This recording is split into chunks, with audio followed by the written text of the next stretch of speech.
News 18 বাংলায় আপনাদের স্বাগত। আপনাদের সঙ্গে রয়েছি আমি প্রিয়াঙ্কা। শুরু করছি খবর দিনভর। সুকান্ত মজুমদার বালুরঘাটের বিজেপি প্রার্থী মনোনয়ন জমা দিতে যাচ্ছেন এই মুহূর্তে।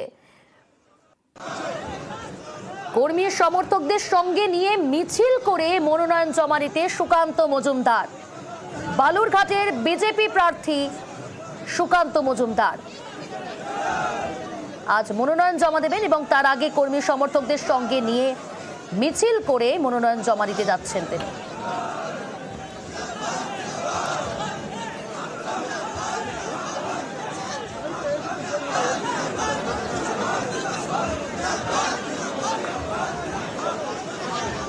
রাস্তার দুধারে অসংখ্য মানুষ তাদের উদ্দেশ্যে হাত নাড়ছেন এবং এই মুহূর্তে মিছিল করে কর্মী সমর্থকদের নিয়েই এগিয়ে যাচ্ছেন মনোনয়ন জমা দিতে সুকান্ত মজুমদার, বালুরঘাটের বিজেপি প্রার্থী।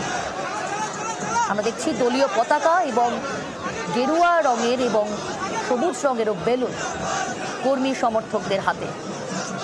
বিশাল মিছিল করে সুকান্ত মজুমদার এগিয়ে যাচ্ছেন মনোনয়ন জমা দিতে। আমাদের সঙ্গে রয়েছে প্রতিনিধি অনুপ। আমরা দেখতে পাচ্ছি সুকান্ত মজুমদার মনোনয়ন জমা দিতে যাচ্ছেন মিছিল করে। কি ছবি এই মুহূর্তে ধরা পড়ছে, কি বললেন তিনি, কোনো প্রতিক্রিয়া দিয়েছেন? না দেখো, এখনো পর্যন্ত তার প্রতিক্রিয়া সেই অর্থে পাওয়া যায়নি। তবে ওনার সঙ্গে এই মুহূর্তে রয়েছেন ত্রিপুরার মুখ্যমন্ত্রী মানিক সাহা। তিনি যেটা জানিয়েছেন যে পশ্চিমবঙ্গে যেমন বিজেপির ফল ভালো হবে তেমন গোটা দেশে যেমন ভালো হবে, পাশাপাশি পশ্চিমবঙ্গেও বিজেপির ফল যথেষ্টই ভালো হবে এবং রাজ্য বিজেপির সভাপতি তিনি তো জিতবেনই, তিনি এই কথা জানান।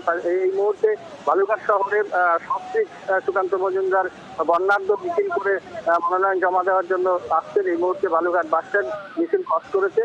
তাই সেই মিছিল বালুরঘাট শহর পরিক্রমা করতে কয়েকশো ঢাক যেমন রয়েছে, পাশাপাশি বালুরঘাটের যে রেল উন্নয়নে তিনি যথেষ্ট কাজ করেছেন বলে দাবি করেছেন, সেই রেল বেশ